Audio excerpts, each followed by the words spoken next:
Ok, hermanos, el Dios inmanente y trascendente. Vamos a ver este bosquejo el día de hoy con la ayuda del Señor. Unos 45, 50 minutos de clase, a veces se alarga una hora, pero bueno, esperamos que tengamos un buen tiempo. 5 puntos en el bosquejo de nuestra clase. Vamos a ver las definiciones de inmanencia y trascendencia. Luego vamos a ver la inmanencia de Dios en la Biblia, implicaciones prácticas de la inmanencia, la trascendencia de Dios en la Biblia y por último, implicaciones prácticas de la trascendencia. Amén. 5 puntos. Vamos a ver entonces el primero. Definiciones de inmanencia y trascendencia. Hermanos, ¿para cuántos de ustedes esta es la primera vez que oyen estas palabras desde un punto de vista teológico? Pregunto y no tienen que responder, no se preocupen. Estas palabras suenan un tanto difíciles, precisamente porque para muchos son nuevas, pero haremos el día de hoy, por medio de nuestras explicaciones, haremos que se puedan entender, que nos puedan quedar claros, que esta clase nos pueda quedar clara. Amén. Me gusta cuando la teología toma algo difícil y lo hace fácil.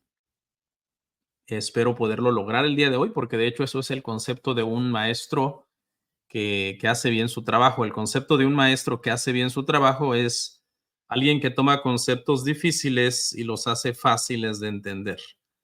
Lo contrario sería un mal maestro, alguien que toma incluso conceptos fáciles y los hace difíciles de entender. Así que espero poderlo lograr el día de hoy, hermanos. Amén. Para que al final del día, por aquí veo que algunos comentan que es la primera vez y que, bueno, no los habían escuchado. Vamos a ver entonces, hermano, unas definiciones que no son exhaustivas, pero que son más o menos el principio para ir entendiendo estos conceptos de una manera sencilla y luego conforme vayamos avanzando se van a ir haciendo más claros. Amén. Hice una diapositiva que está ahí en pantalla. Dice, estos dos términos aplicados a Dios en teología quieren decir que Dios es cercano y distante a la vez. Hay quienes la llaman la doctrina de la cercanía y la distancia de Dios. La inmanencia se refiere a su cercanía, a su creación, y trascendencia a su distanciamiento de su creación. ¿Ok? No se preocupe que vamos a ir tratando de entenderlo mejor. Otra lámina. Inmanente quiere decir que Dios está presente y activo en su creación. Esto quiere decir que por ser nuestro Padre, está muy cerca de nosotros y de su creación en general. Trascendente quiere decir que es superior e independiente de todo lo que ha creado. Esto quiere decir que por ser de otra naturaleza, está muy lejos de nosotros. ¿Ok? Entonces, cuando hacemos la pregunta, ¿dónde está Dios? Si la respondemos desde la inmanencia, podemos decir que Dios está en todos lados, porque la inmanencia enseña que Dios está cercano, que es un Dios que tiene relación con su creación. Si contestamos esta misma pregunta, ¿dónde está Dios? Pero la contestamos desde su trascendencia, la respuesta sería que Dios no está en ningún lado. Ahora, no se asusten, no es que Dios no está en ningún lado, sino que lo que queremos decir es que a Dios no lo podemos poseer. Los seres humanos no podemos como hacernos de Dios, poseerlo, tomarlo y hacerlo nuestro. ¿Ok? Estos dos conceptos parecen de alguna manera contradecirse, ¿no? Porque si por un lado decimos que Dios es inmanente y está cercano y está en todos lados, pero por otro lado decimos que Dios es trascendente y está lejano y no está en ningún lado, pues alguien diría eso es una contradicción. Bueno, en teología esto se conoce como una paradoja, no como una contradicción. ¿Por qué? Porque cuando estamos diciendo que Dios está cerca y está lejos al mismo tiempo, lo estamos diciendo que Dios está cerca en un sentido y está lejos en otro sentido. Entonces no hay contradicción. Está cerca en su relación con nosotros, es cercano, pero en su naturaleza ontológica, que es de otra especie, de otra sustancia, Dios está lejano de nosotros, ¿no? En pocas palabras, entonces, está cerca en su relación íntima con nosotros, pero lejos de nosotros en su naturaleza, porque Él es de diferente naturaleza que nosotros los seres humanos. Estas ideas, hermano, estos conceptos bíblicos de inmanencia y trascendencia deben de siempre mantenerse en equilibrio. Si se tiende a resaltar uno a expensas del otro, se puede caer en una falsa concepción de Dios. Son errores que ya se han cometido históricamente en el pasado. En el cristianismo a lo largo de la historia ya se han cometido estos errores, o bien enfatizar su inmanencia o bien enfatizar su trascendencia. En la Edad Media, los papas católicos romanos hicieron mucho énfasis en la trascendencia de Dios.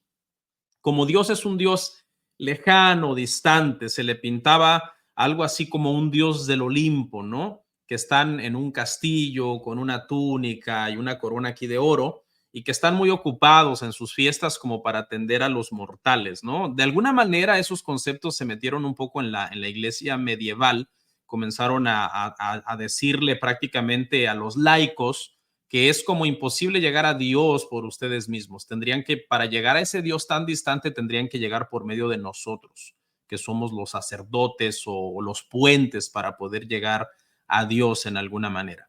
El día de hoy, en estos tiempos, el papismo romano ha hecho lo contrario. Han llevado el asunto de la inmanencia de Dios, es decir, la cercanía de Dios a un extremo tan grande que precisamente por eso ha surgido mucho la teología de la liberación, ¿no? Que prácticamente enseña como que el evangelio consiste en una labor social de acabar con la pobreza, de ayudar a los necesitados, de hacer como una especie de lucha en contra de la injusticia social, ¿no?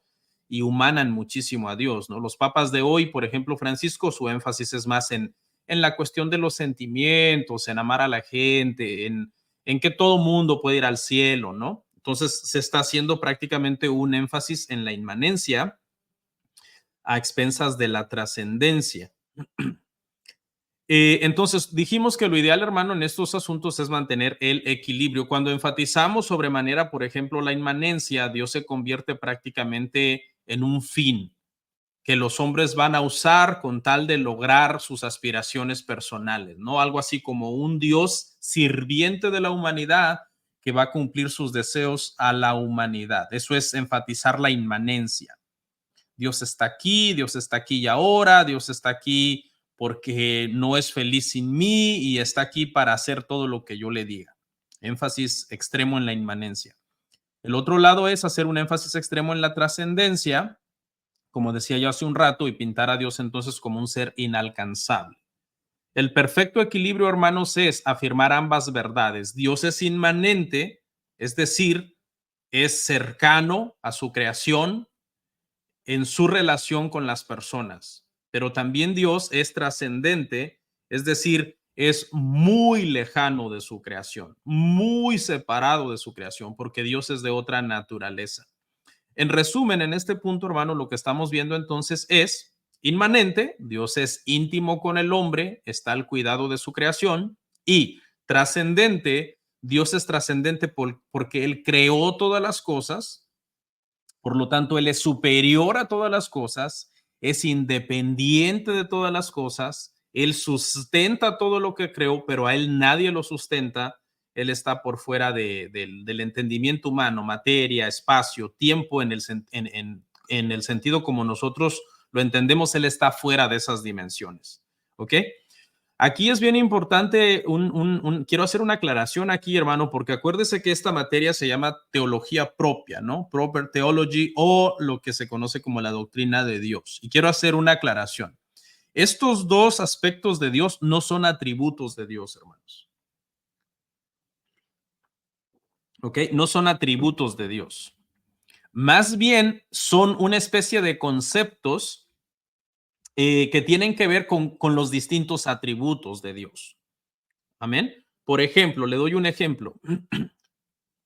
La santidad, la eternidad, la aceidad de Dios serían atributos que expresan el carácter trascendente de Dios, ¿no? Porque Dios es santo en un sentido muy diferente de los seres humanos, es eterno, es autoexistente en su aceidad. Entonces, en ese aspecto, esos atributos de alguna manera hacen énfasis en la trascendencia de Dios, pero hay otros atributos que hacen énfasis en lo que es la inmanencia, como por ejemplo la omnipresencia, ¿no? El amor de Dios, que son atributos entonces que hacen énfasis en la cercanía de Dios, ¿no? Dios está en todos lados por medio de su omnipresencia y Dios por medio de su amor ama en lo que se le conoce como gracia común a todas las criaturas, ¿no? A todas sus criaturas Dios las ama dentro de la gracia común. Por eso es que hace llover sobre buenos y malos y que el sol salga sobre buenos y malos. Entonces, repito, la inmanencia y la trascendencia de Dios no son atributos de Dios, sino que son conceptos que tienen que ver con los distintos atributos. Unos atributos pertenecerían más a la trascendencia de Dios, otros atributos pertenecerían más a la inmanencia de Dios. Bueno, los leo rapidito, no hay preguntas. Vámonos al punto número 2, hermanos. La inmanencia de Dios en la Biblia. La inmanencia de Dios en la Biblia. Ok, ya definimos entonces qué es la inmanencia, ¿no? Este concepto que estamos definiendo acá, tratando de entenderlo. Ahora, lo que vamos a hacer entonces es buscar en las escrituras para ver si este concepto tiene un asidero en la palabra, si tiene un sustento en la palabra. Y hay muchas referencias, hermano, en la Biblia que nos hablan acerca de la inmanencia de Dios. Vamos a ver muchos pasajes que nos dicen que Dios es activo en la naturaleza, que Dios está presente en la humanidad, en las naciones, en el curso que toman las naciones, en la historia, y hay una bastante referencias. No vamos a ver muchas, hermano, obviamente por cuestión de tiempo, pero por ejemplo, veamos algunas en diferentes categorías. En la cuestión de existir y subsistir, la Biblia es clara en que nada existe sin Dios y que nada subsiste o es sostenido aparte de Dios. Vamos a ver algunas citas. Vamos a leer estas tres citas. Dice Hechos 17, 27 al 28. Para que busquen a Dios y en alguna manera palpando puedan hallarle, aunque ciertamente no está lejos de cada uno de nosotros, porque en él vivimos y nos movemos y somos. Como algunos de vuestros propios poetas también han dicho, porque linaje suyo somos. Acuérdense, estos pasajes están en el contexto de la inmanencia de Dios. Dios es un Dios cercano, activo, tanto en la humanidad como en la historia, como en la naturaleza. Mire lo que dice Job 34, 14 al 15. Si él pusiese sobre, perdón, retomo, si él pusiese sobre el hombre su corazón y recogiese así su espíritu y su aliento, toda carne perecería juntamente y el hombre volvería al polvo. Quiere decir que todos los seres humanos que existimos entonces porque Dios, hermanos, es inmanente y nos sostiene. Dios nos sostiene, hermanos. Amén. Eso es lo que hablan estos versos, ¿no? Tanto el de Hechos como también el de Job, que acabamos de leer ahorita. El Espíritu de Dios nos da vida y nos sostiene. Si Él recogiese su Espíritu, toda carne perecería, ¿no? Y en Hechos dice que de hecho en Él somos, en Él nos movemos, en Él vivimos. Y mire lo que dice la otra cita, la de abajo, Salmo 104, 29 al 30, dice, escondes tu rostro, se turban, les quitas el hálito, dejan de ser y vuelven al polvo. Envías tu espíritu, son creados y renuevas la faz de la tierra. Entonces, todos estos versos están en este contexto de versos que hablan de la categoría de que Dios es creador, pero también sustentador. Y en Génesis lo vemos, ¿no? Vemos a Dios en el capítulo 1, creando todas las cosas, poniendo orden, en el capítulo 2, dándonos más detalles de la creación del hombre, de su relación con el hombre, etcétera. ¿Ok? Entonces vemos a un Dios, hermano, creador y sustentador. Pero no solo eso, también en las escrituras encontramos pasajes que nos hablan de un Dios que habita de alguna manera entre su pueblo, que está al pendiente de las actividades de su pueblo. De hecho, por eso cuando vamos el domingo a la iglesia a adorar, nosotros creemos por la fe que Dios está presente, que lo estamos adorando a Él, que Él nos está oyendo, que Él nos está viendo. Hay un salmo que dice que Dios habita en medio de las alabanzas de su pueblo. Y hay varios pasajes que nos enseñan que así como el pastor anda caminando en medio de su rebaño de ovejas y cuidando sus ovejas, así el Señor también anda en medio de su pueblo. Y esa sería otra lista de citas, y aquí se las pongo, que dice así, dice, pero se acordó en Isaías 63:11 de los días antiguos de Moisés y de su pueblo, diciendo, ¿dónde está el que les hizo subir del mar con el pastor de su rebaño? ¿Dónde el que puso en medio de él su Santo Espíritu? Mire lo que dice Ageo 2:5. Según el pacto que hice con vosotros cuando salisteis de Egipto, así mi espíritu estará en medio de vosotros, no temáis. Y por último, Apocalipsis 2:1, escribe al ángel de la iglesia en Éfeso, el que tiene las 7 estrellas en su diestra, el que anda en medio de los 7 candeleros de oro, dice esto. Entonces, estos versos nos hablan de un Dios presente, un Dios que camina, que se pasea en medio de su pueblo, que habita en medio de la alabanza de su pueblo, que está presente cuando oramos, cuando leemos la palabra, y bueno, en todo tiempo, no solamente en los momentos en que hacemos devocionales, ¿no? Que es la parte sagrada, que muchas veces se entiende que solamente esa es la parte sagrada, pero realmente sagrado también es trabajar, sagrado también es comer, sagrado también es descansar, sagrado también es hacer muchas cosas que como seres humanos podemos hacer o hacemos, y que si lo hacemos para la gloria de Dios, pues obviamente son cosas buenas y Dios está presente. También encontramos, hermano, a un Dios activo en la naturaleza, activo, ¿verdad?, en cuidar el funcionamiento de la Tierra donde nosotros vivimos y de todos los planetas, por lo menos nosotros así lo entendemos, ¿no? Todas las estrellas dice que las conoce por nombre, entonces eso nos habla de que Dios no solamente está atento del planeta Tierra, de nuestro globo terráqueo, sino que está al control del universo prácticamente, ¿no? De todo el universo. Y encontramos también una serie de citas que nos confirman esto. Acuérdese, hermano, estamos viendo o buscando la inmanencia de Dios en las escrituras. La inmanencia que ya definimos y ahora estamos tratando de encontrarla en las escrituras. Por ejemplo, la naturaleza, hermanos, está bajo el control de Dios.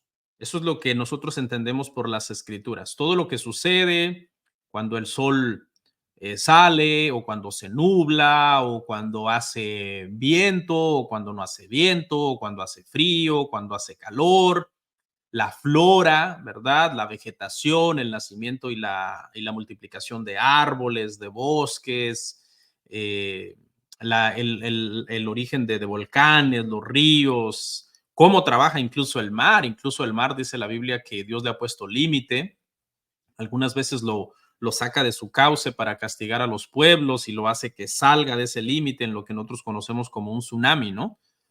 Pero vemos a un Dios entonces atento de la flora, la fauna, los animales, las montañas, en las escrituras, y hay muchísimas citas, pero por cuestión de tiempo vamos a ver esta serie de citas, ¿no? Mire lo que dice Mateo 5:45. Dice, para que seáis hijos de vuestro Padre que está en los cielos, que hace salir su sol sobre malos y buenos, y que hace llover sobre justos e injustos. Dios está al control del sol, Dios está al control de la lluvia. Mateo 6:26, mirad las aves del cielo, que no siembran ni ciegan, ni recogen en graneros, y vuestro Padre Celestial las alimenta. ¿No valéis vosotros mucho más que ellas? O sea, Dios alimenta las aves. Hay un salmo hermosísimo que ahorita escapa a mi memoria. Si alguien lo busca, por favor, y lo pone, porque es un salmo hermoso. Cuando lloran las crías de los cuervos. Y dice ese salmo que Dios los oye y les da de comer. Wow, eso es hermoso. Y aquí en Mateo 6:26, yo corté la cita era más larga, pero yo la corté por cuestión de espacio. Pero si sigue usted leyendo los siguientes versos, 27, 28, también menciona a los lirios del campo. Y también dice que Dios viste a los lirios del campo, es decir, los hace brotar de entre la tierra los hace florecer, los hace echar de alguna manera sus hojas, su follaje. Son pasajes muy hermosos que nos muestran a un Dios tan presente en su naturaleza que de hecho, al rato vamos a llegar a esa parte, abusando la presencia de Dios en la naturaleza, muchas veces hay gente que se va al panteísmo, y vamos a llegar ahí en un segundito. Pero veamos una cita más. Mateo 10, 29 al 30 dice, no se venden dos pajarillos por un cuarto, con todo, ni uno de ellos cae a tierra sin vuestro Padre, pues aún vuestros cabellos están todos contados. Este verso nos vuelve a hablar de las avecillas de las que Dios tiene cuidado, ¿no? Y encontramos otros pasajes donde también nos habla de que Dios, por ejemplo, mandó y preparó un gran pez que se tragara a Jonás, pero al mismo tiempo también preparó un pequeño pez que tenía un estatero, una moneda que equivalía a 2 blancas dentro de su boca, para que Pedro lo sacara del mar y pagara sus impuestos y los del Señor. ¿Qué me dice de aquellos cuervos que el Señor enviaba con pan y queso para alimentar a Elías? Y fíjese que la naturaleza de esos animales era comerse esa comida, ¿no? Cómo ellos en tiempos de hambruna se abstenían de comerse esa comida para poderla llevar al profeta. O sea, Dios, hermanos, tiene control total de la naturaleza.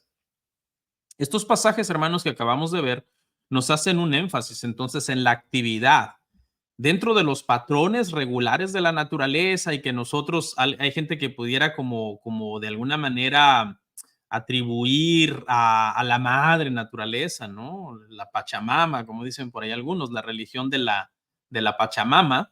No, hermanos, es Dios el que vemos en las escrituras que está en control de todo, de los eclipses, incluso las sequías, ¿no? No solamente Dios manda lluvias, Dios puede mandar sequías. De hecho, en Israel, una de las formas de castigar a Israel tras su idolatría era a través de la sequía.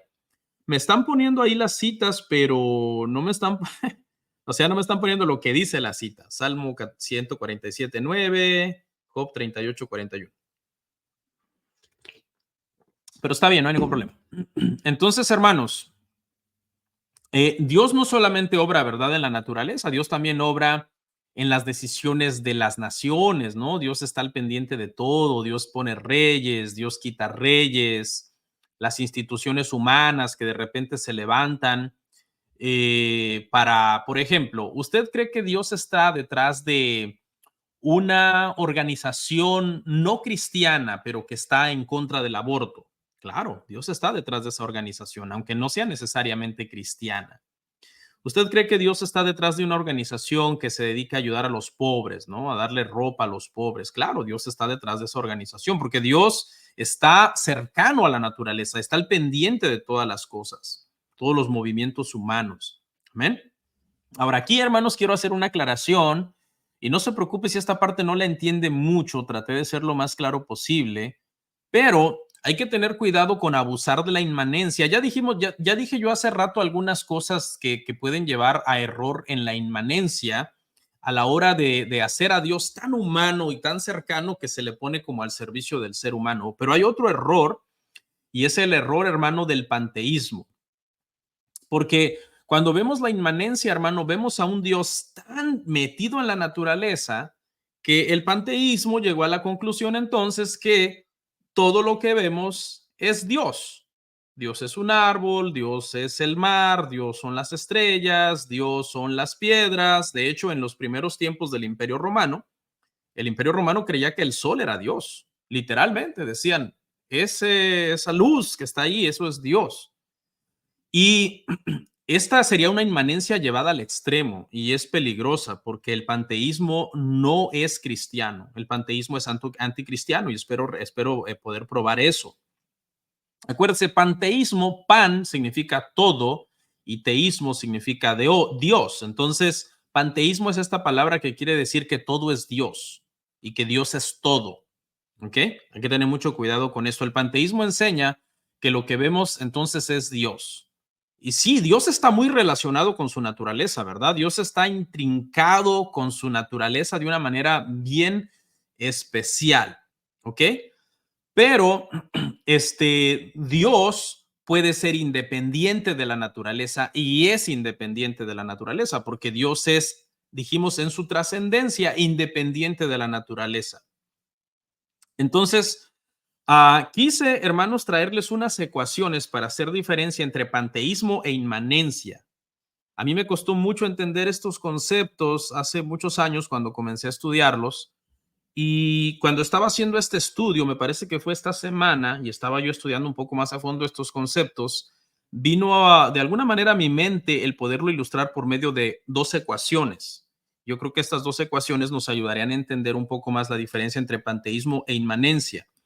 Mire esta ecuación según el panteísmo, ¿ok? Según el panteísmo, Dios es igual a la naturaleza o la naturaleza es igual a Dios. Por tanto, la naturaleza menos Dios es igual a nada. O Dios menos la naturaleza es igual a nada. ¿Ya vio por qué el panteísmo es peligroso? ¿Ok? En el panteísmo, la naturaleza menos Dios es igual a nada, pero vea la parte, la última, pero Dios menos la naturaleza también es igual a nada. Es decir, en el panteísmo, Dios no podría haber existido antes de la creación. Por eso es que es una herejía. El panteísmo en sí es una herejía. ¿Ok? Nosotros sabemos de alguna manera que Dios creó, Dios hizo lo que nosotros conocemos y existe, ¿no? De eso trata Génesis, de la creación. Pero el panteísmo te enseña prácticamente que como son iguales, entonces Dios no pudo haber existido antes de la creación. Y por eso, hermanos, eso es una herejía. Esta sería la ecuación correcta dentro de la inmanencia. Esta sería la ecuación correcta. Dios mayor que la naturaleza, o lo que es igual, la naturaleza menor que Dios. Esos símbolos que están ahí, hermanos, son símbolos matemáticos, mayor o menor que. Por tanto, la naturaleza menos Dios es igual a nada, pero Dios menos la naturaleza es igual a Dios. Es decir, en la inmanencia Dios tiene un estatus independiente de la creación porque es mayor. Por lo tanto, la naturaleza no es nada sin Dios en la segunda ecuación, pero Dios es el mismo Dios sin la naturaleza.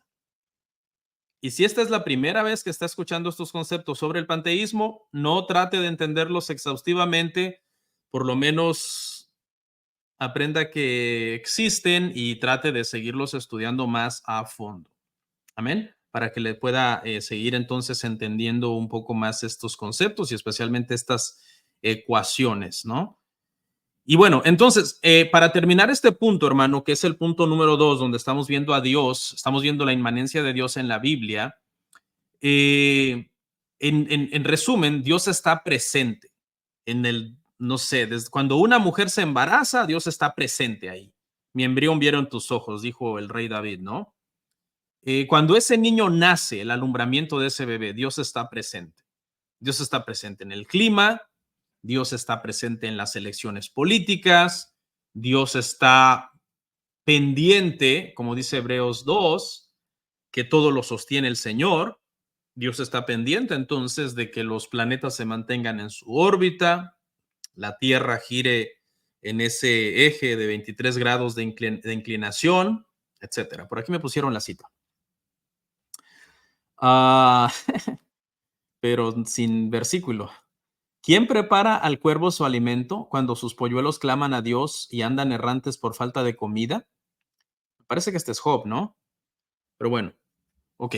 Vámonos al punto número 3, hermanos. Punto número 3, para ahorrar tiempo. Implicaciones prácticas de la inmanencia de Dios. Implicaciones prácticas de la inmanencia de Dios. Ok, la inmanencia divina, que vimos que enseña las escrituras, ya vimos que esto lo enseña las escrituras, conlleva entonces, hermanos, varias implicaciones prácticas. Vamos a ver cinco implicaciones prácticas acá.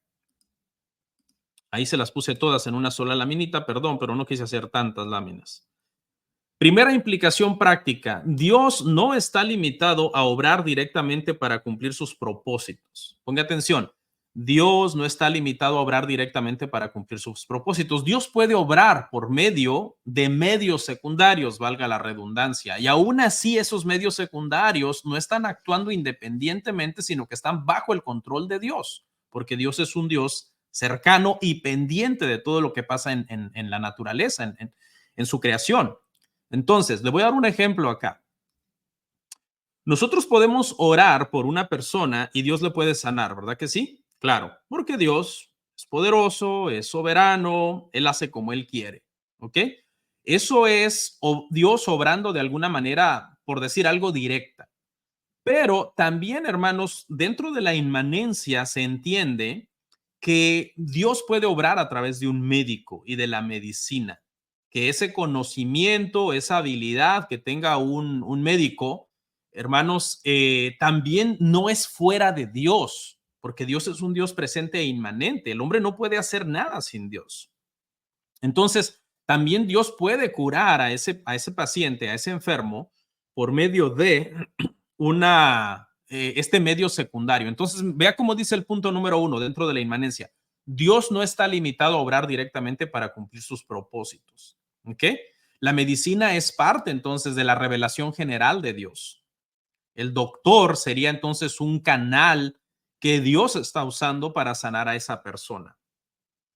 Si usted un día pasara por una crisis financiera y supongamos que usted se levanta muy temprano y se arrodilla y dice, Padre, necesito una provisión, necesito un milagro. Lea las oraciones de George Mueller, que a base de oraciones providencialmente sostuvo a 10,000 huérfanos, ¿no? Ok, y supongamos que tú oras y luego después de orar vas al correo y abres el correo, abres la caja del correo y encuentras un cheque y en ese cheque está a tu nombre y no sé, $1,000, no sé, lo que tú necesites o una cantidad de dinero. Eso para mí es algo bastante milagroso y extraordinario. Dios está obrando de una manera directa prácticamente. Pero también no podrías decir que Dios no está obrando si después de orar, en lugar de ir al buzón, alguien te llama y te dice, tengo un trabajo para ti. Entonces, también el hecho que esta persona esté consiguiendo una oportunidad para trabajar es parte del obrar de Dios de una manera más indirecta, pero Dios por medio de su inmanencia y de estar presente y activo completamente en su naturaleza y con la humanidad, está obrando. La número 2, Dios puede utilizar a personas u organizaciones no declaradamente cristianas. ¿Ok? En este punto, hermano, lo que queremos ver, en el punto anterior vimos que puede hablar por medio de su inmanencia, puede obrar por medio de medios secundarios. En este punto lo que queremos ver es que Dios no necesariamente usa a cristianos. Dios puede usar también a personas que no son cristianos, que son impíos. Y eso lo vemos tanto en el Antiguo Testamento como en el Nuevo Testamento. Por ejemplo, cuando Dios decidió castigar a Israel, trajo a Siria, trajo a los babilonios, traía a las naciones para que los invadieran y de alguna manera ese era el plan y propósito de Dios y Dios los usaba. De hecho, usted sabe que cuando estuvieron cautivos en Babilonia y llegó el tiempo de regresar, ¿cómo llamó el Señor a Ciro, que fue el que los dejó regresar y les dio permiso de volver? ¿Cómo lo llamó el Señor? Mi pastor, Ciro, mi pastor, a un impío, ¿no? Cuando el apóstol Pablo, esto lo vimos en el libro de Hechos, cuando expusimos Hechos, cuando el apóstol Pablo, hermanos, estaba a punto de caer en las manos de los religiosos de Jerusalén que lo querían despedazar, él apeló a César y en ese momento fue su salvación apelar a César. Entonces, de alguna manera, Dios utilizó la ciudadanía de Pablo para que se le salvara en ese momento, por lo menos temporalmente, ¿no? Sabemos que finalmente acabó muerto a manos del imperio, pero en ese momento que su ministerio todavía no había terminado, Dios usó a alguien que no era cristiano. De hecho, hubo otra oportunidad, ¿no? En que a Pablo lo golpearon y Pablo les preguntó a los que lo golpeaban y les dijeron, ¿es lícito golpear a un soldado, a un ciudadano romano sin haber primero hecho un juicio?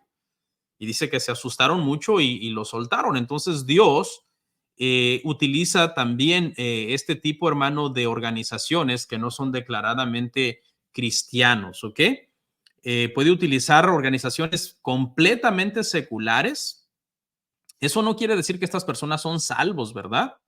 Aquí comenta el hermano el caso de Nabucodonosor, por ejemplo. Sí, o sea, personas como estas no quiere decir que eran cristianos, salvos, no, pero Dios los utiliza dentro de su inmanencia para cumplir sus propósitos en el mundo. Usted sabe que aquí en Estados Unidos, por ejemplo, Donald Trump es muy odiado por muchos latinos. Latinos diría yo que tienen unas inclinaciones un poco raras, doctrinales y también políticas, sinceramente. Perdonen por ahí el comentario de proselitismo político. Pero, hermanos, y mucha gente dice eso, pero es que él no es cristiano. ¿Por qué ustedes como cristianos lo apoyan tanto?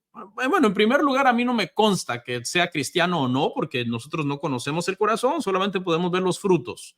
A veces vemos frutos buenos que tú dices, parece cristiano, a veces podemos ver frutos malos.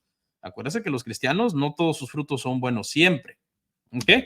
Pero a donde le quiero llevar, hermanos, es que dentro de su inmanencia Dios puede levantar a alguien que no sea necesariamente cristiano y utilizarlo para oponerse al aborto, para oponerse a ideologías peligrosas que van en contra de la iglesia, de la familia, del matrimonio, etcétera. ¿Ok? Importante. Número 3. Otra implicación práctica de la inmanencia de Dios, hermanos, es que deberíamos sentir aprecio por todas las cosas que Dios ha creado. Todo lo que Dios ha creado, si Dios lo creó, deberíamos sentir en alguna manera un sentido de aprecio, hermano. Incluso hasta las cucarachas tienen su propósito. Las plagas tienen su propósito, ¿no? Limpiar el mundo. Yo sé que no nos gustan, especialmente si es una cucaracha voladora. Pero, hermanos, todo lo que existe Dios es sabio, Dios sabe lo que hace, debería haber un sentido de apreciación en lo que Dios hace, ¿no? Porque Dios, si ya dijimos que Dios está activo en su naturaleza y de una manera bien interesante, relacionado completamente con ella, entonces no deberíamos explotar la naturaleza. Deberíamos de usar los recursos naturales con mucha sabiduría. Y ojo, no vaya a pensar que soy un activista ambientalista, ¿no? Porque también esos han caído en extremos y se vuelven prácticamente grupos radicales que prefieren más a los animales y a un árbol que a las personas. No, pero, sin embargo, no hay que irnos al otro extremo, hermano, de a veces nosotros sabemos, por ejemplo, los cristianos conservadores sabemos que todos esos ambientalistas que hacen tanto énfasis en el calentamiento global y en parar la tala de árboles y tener cuidado con la expulsión de gases de los aires acondicionados y de los aerosoles, etcétera. Muchas veces nosotros somos tan enemigos de ese movimiento porque los vemos como gente rara que nos podemos tender a ir al otro extremo. Y hay que tener cuidado en eso, porque podemos caer en abusar de los animales, en abusar de los árboles, en abusar de la naturaleza. Y eso es malo. ¿Por qué? Porque estamos aprendiendo dentro de la inmanencia, hermanos, que Dios ama su naturaleza, la hizo con un propósito. De hecho, hay un pasaje, ¿no? Cuando el Señor mandaba a Israel a la guerra y le decía, ten cuidado cuando tales los árboles. Si necesitas armar un terraplén o una torre o una catapulta y necesitas árboles, está bien, pero ten cuidado de nada más no cortar los árboles por quererlos cortar. Ese versículo existe. Si alguien en el chat lo busca, ese versículo existe. Entonces, a Dios le interesa, hermanos, que nosotros tengamos cuidado con la naturaleza, porque Él tiene una relación estrecha con su naturaleza, sin caer en el panteísmo que ya explicamos, que no es bíblico, porque no estamos diciendo que al cortar un árbol estamos cortando a Dios, pero ese árbol tiene vida porque Dios le dio vida. Entonces deberíamos de tener cuidado en cómo hacemos uso de los recursos naturales. Debemos de respetar a todas las personas están hechos a imagen y semejanza de Dios, porque simple y sencillamente por ser seres humanos, incluso los que no son cristianos debemos amar y respetar a nuestro prójimo o a nuestros enemigos, como dice la palabra también, ¿no? Entonces, siempre, hermano, debe usted dar un trato digno a los demás, no importa su estatura o su color de piel o su estatus económico o su nivel educativo. Nosotros debemos de atender bien a todas las personas lo mejor que podamos. Este es un pecado que muchas veces los cristianos cometemos, ¿no? Recibimos a alguien de un estatus más o menos elevado en nuestra iglesia, por ejemplo, que vino a predicar, un predicador invitado tal día y wow, todos hermano. Y acaba la reunión y nos vamos al restaurante y al mesero lo tratamos mal. Y hay que tener cuidado con eso, porque dentro de la inmanencia vemos que Dios, hermano, tiene relación directa con no solo los cristianos, sino con todo ser humano que esté hecho a su imagen y semejanza. Número 4. Una implicación más, hermano, de la inmanencia de Dios también es que podemos aprender algo sobre Dios observando su creación. Al observar la creación podemos aprender algo de Dios. Si Dios está tan relacionado con su creación y el funcionamiento de su creación está tan al cuidado de él, eso quiere decir que observando a la creación podemos aprender cosas de él.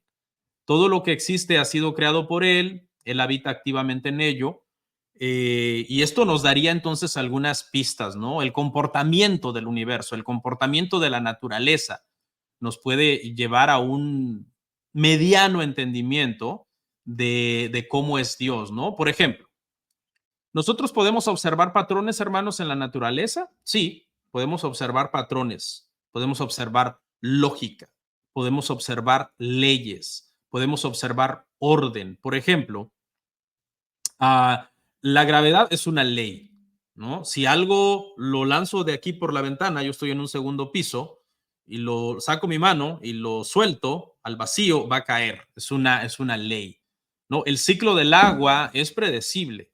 El ciclo del agua es predecible, bastante predecible, no al 100%, porque incluso hasta los meteorólogos con los instrumentos de medición más avanzados de estos tiempos modernos se pueden equivocar, pero es bastante predecible el clima, ¿no?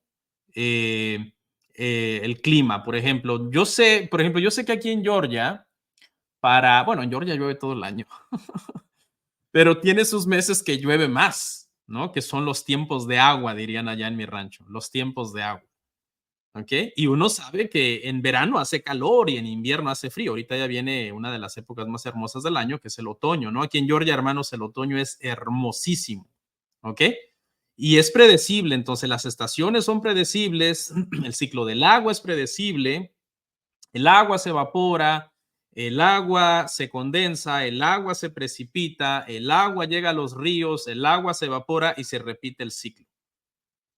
¿Y qué estamos queriendo decir, hermano, en este punto número 4, que podemos aprender algo sobre Dios, de su creación? Podemos ver que Dios, hermanos, entonces es un Dios ordenado, que Dios es un Dios lógico, que Dios es un Dios, hermano, de leyes, ¿ok?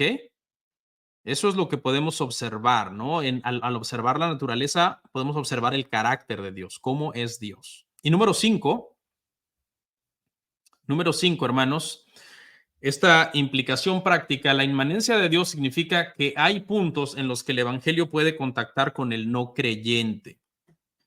Si Dios está hasta cierto punto presente, como dijimos, activo en el mundo creado, está presente en los humanos, está presente en el comportamiento de las personas, en un sentido, tiene un compromiso. A ver, pregunta, ¿Dios tiene un compromiso en algún sentido con los incrédulos?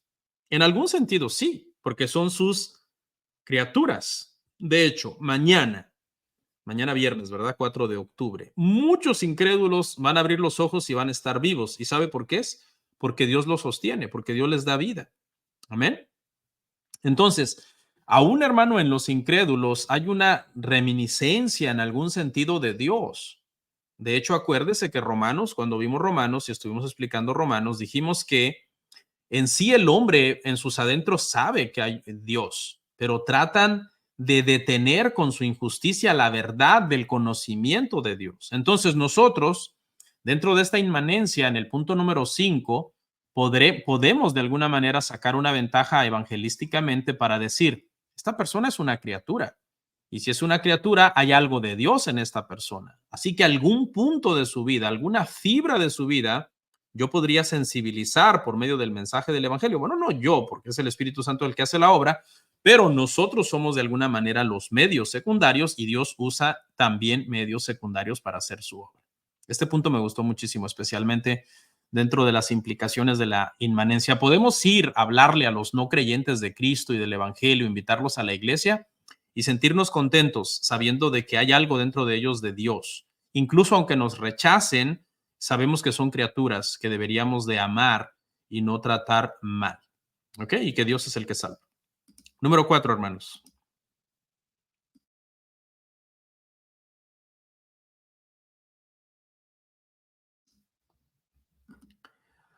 Ok, la trascendencia de Dios en la Biblia. La trascendencia de Dios en la Biblia. Ya vimos, hermano, la inmanencia de Dios en la Biblia y sus implicaciones. Estos dos últimos puntos son la trascendencia de Dios y sus implicaciones y con eso terminamos, hermanos. ¿Ok?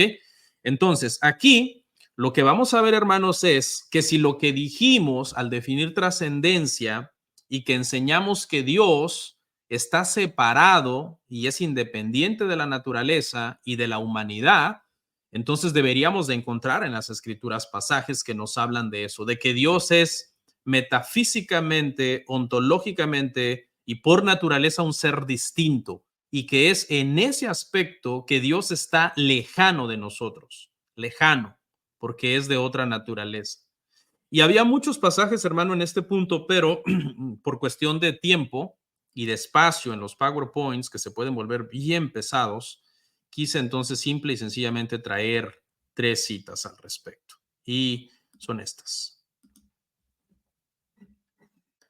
Isaías 55, 8 al 9. Vemos, por ejemplo, en este verso, en el primero, el de arriba, que la mente de Dios o los pensamientos de Dios no son igual que los pensamientos del hombre, ¿no? Dice Isaías 55, 8 al 9. Porque mis pensamientos no son vuestros pensamientos, ni vuestros caminos mis caminos, dijo Jehová. Como son más altos los cielos que la tierra, así son mis caminos más altos que vuestros caminos, y mis pensamientos más que vuestros pensamientos. Es muy interesante, hermanos, que nosotros entendamos que Dios no piensa como nosotros, no solamente porque sus pensamientos son más sabios y superiores y todo lo conoce, sino que Dios no tiene el proceso de pensamiento que nosotros tenemos. ¿Por qué? Por ejemplo, yo ahorita, hermano, muchas de las cosas que estoy hablando las voy pensando en el momento y las voy diciendo. Tengo aquí también mis notas y otras cosas las voy pensando y las voy diciendo. ¿Sí ve? A ciencia cierta no sé exactamente lo que voy a estar diciendo en 5 minutos. Quizás ya vamos a ir cerrando en 5 minutos. Las palabras y los pensamientos que voy a estar hilvanando y transmitiéndole a ustedes en 5 minutos o el domingo cuando yo los vea y platique con algunos de ustedes, yo no lo sé. Ahorita yo no lo sé, porque yo soy una persona que piensa como en un proceso. Un pensamiento lo sigue otro pensamiento, lo sigue otro pensamiento, otra idea. No puedo pensar todo al mismo tiempo.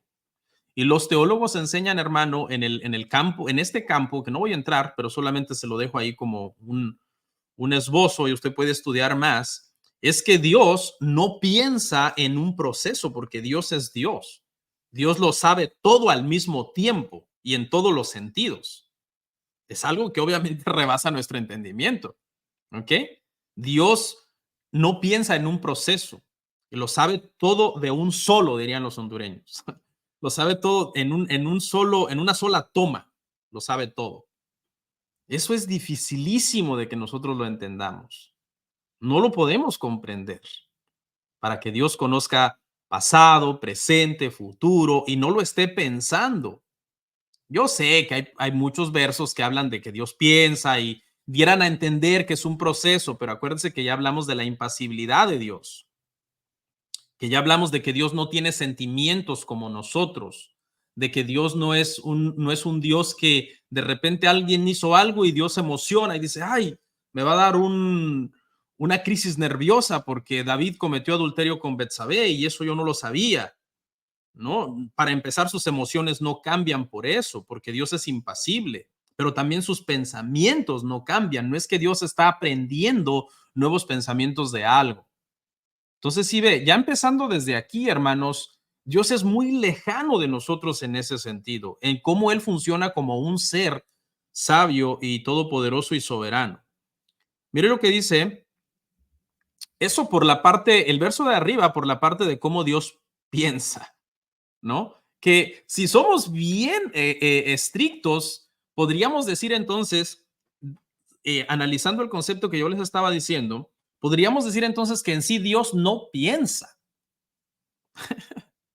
¿no? Podríamos decir que Dios no piensa, porque Dios lo sabe todo. Nosotros, por cuanto estamos aprendiendo en un proceso, vamos pensando y tenemos que pensar. Pero Dios lo sabe todo.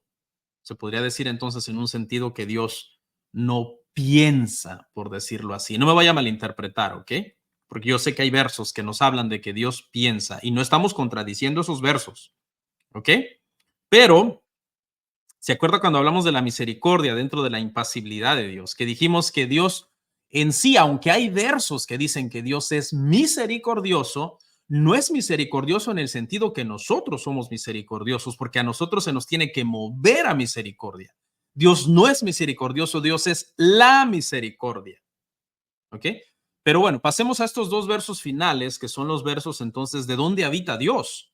Sí, Isaías 57:15 dice, porque así dijo el alto y sublime, el que habita la eternidad y cuyo nombre es el santo. Yo habito en la altura y la santidad y con el quebrantado y humilde de espíritu, para hacer vivir al espíritu, para hacer vivir el espíritu de los humildes y para vivificar el corazón de los quebrantados. Otro, el de abajo, Salmo 113:5 al 6, ¿quién como Jehová nuestro Dios, que se sienta en las alturas, que se humilla a mirar en el cielo y en la tierra? Vea todos estos versos como hablan de un Dios, hermanos, que habita en la eternidad. La eternidad no es tiempo. Un Dios que no solo habita en la eternidad, sino que habita en el corazón también del humilde y quebrantado de espíritu. Un Dios en el Salmo dice que habita en las alturas y que se humilla al mirar al cielo y a la tierra. Todo este lenguaje es poético, obviamente, hermanos, poético. Ya le voy a explicar por qué. Cuando estos pasajes se escribieron, hermano, el hombre todavía no volaba.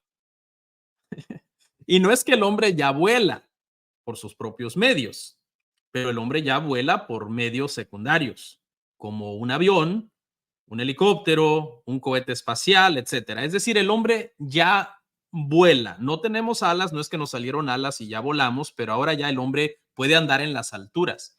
Cuando estos pasajes, hermanos, se escribían y se hablaba de las alturas y no se tenía el entendimiento que hoy tenemos de la Tierra, ¿verdad? Usted sabe que hubo un sistema primero del entendimiento de la Tierra y luego hubo otro sistema. Primero existió un sistema geocéntrico y que enseñaba que de alguna manera la Tierra también era plana y que la Tierra geocéntrico quiere decir geos, tierra, céntrico, centro. Se creía que la Tierra era como el centro del universo. Pero después, cuando se inventó el telescopio, etcétera, y se miró al espacio y se vio que había más estrellas y planetas, se desarrolló el sistema heliocéntrico, que es que el Sol está en el centro de nuestro sistema solar, valga la redundancia, y la Tierra es un planeta que está girando alrededor del Sol. ¿Ok? Pero cuando se creía que la Tierra era plana, que vivíamos en una Tierra geocéntrica, etcétera, y se leían estos pasajes, hermano, espero que no haya nadie aquí que cree que la Tierra es plana, ¿no?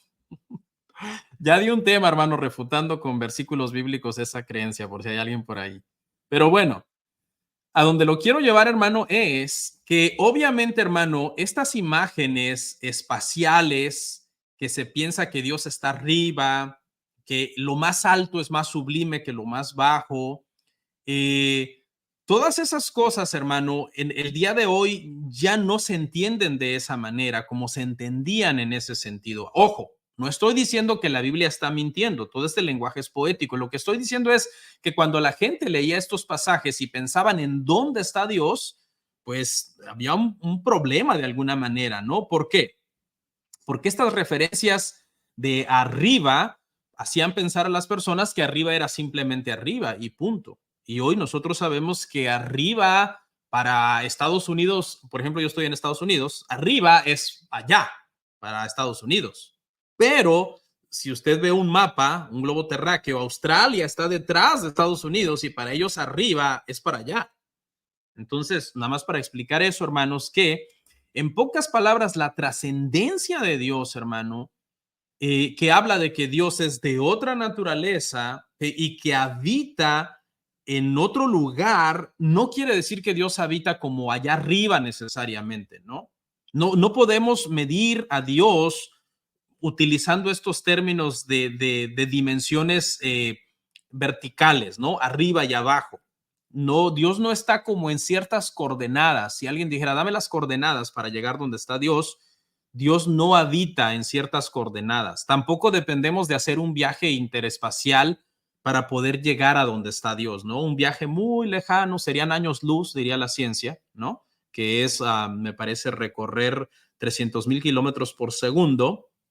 No, eso no funciona así, porque Dios no es un objeto, no es un punto en el espacio al cual podamos llegar con coordenadas por medio de un viaje. Dios es un espíritu. Y en ese sentido, hermanos, es que Dios es trascendente. Dios es trascendente. Karl Barth, que no es necesariamente un teólogo ortodoxo, pero dijo algo muy interesante acerca de esto que yo estoy diciendo, acerca de la trascendencia. Dijo, el hombre nunca puede de ninguna manera hacer a Dios su posesión. ¿Se acuerda que yo ya le había comentado esto anteriormente? Esto me pareció muy interesante, porque eso es que Dios es trascendente. Dios es un espíritu, no es un cuerpo físico. Dios es eterno, habita en la eternidad, no habita en este tiempo que nosotros conocemos, en esta materia que nosotros conocemos. En ese sentido, hermanos, Dios es trascendente, Dios es distante de nosotros. No podemos agarrar a Dios y poseerlo, como decía Karl Barth. Dios y el hombre son seres de diferente clase, ¿ok? La diferencia en calidad de ser entre nosotros y Dios, hermanos, es infinita, infinita. Nosotros somos seres humanos, Él es el ser supremo. Nosotros existimos porque Él es, ¿ok? Porque Él es, pero Él no nos necesita a nosotros para nada para poder existir. Y por último, hermanos, en el punto número 5, las implicaciones prácticas de la trascendencia divina, ¿no? Debí de haber puesto ahí quizás de Dios o divina también en la anterior. Y con estas 5, hermanos, cerramos también ya nuestro tema. Y una conclusión, una lámina más, me parece, de conclusión, y con eso ya terminamos, para que vayan a descansar. Ya me alargué un poco, la verdad. Bueno, implicaciones prácticas de la trascendencia.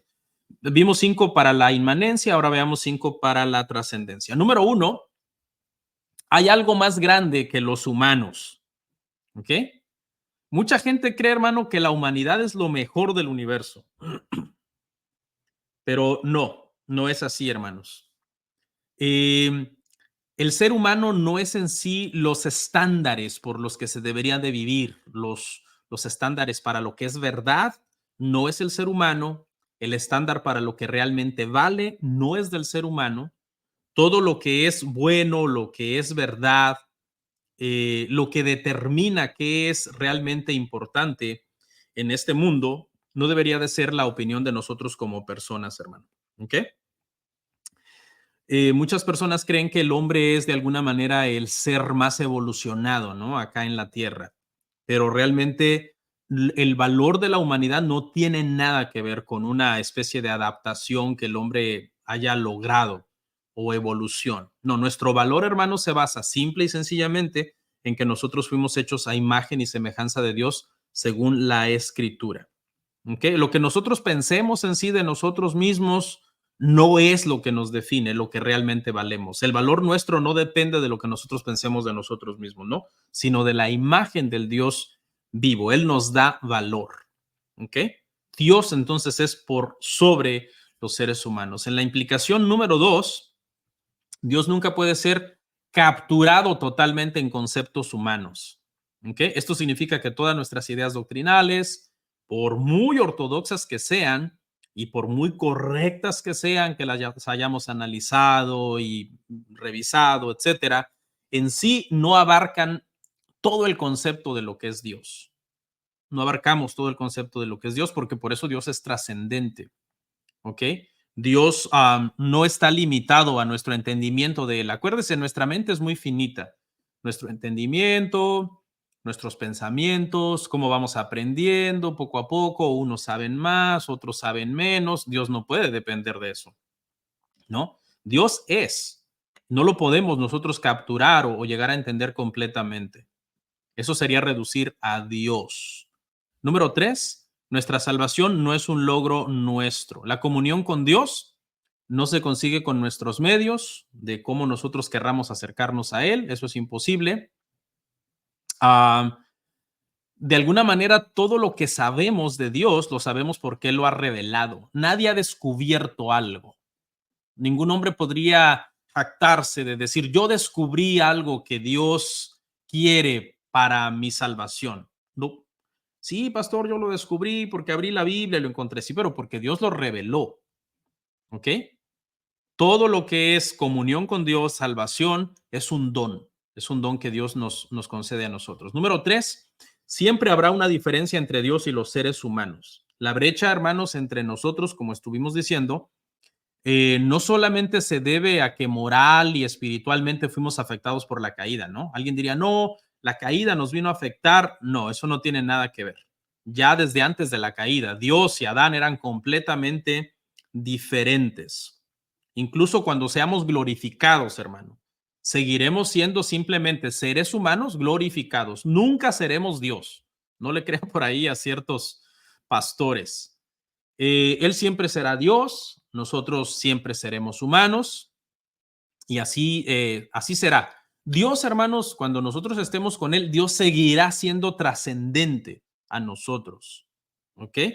La salvación consiste en que Dios nos devuelve a lo que Él quería que fuésemos en el principio, no en que nos eleve a lo que Él es. Jamás podremos ser elevados a lo que Dios es.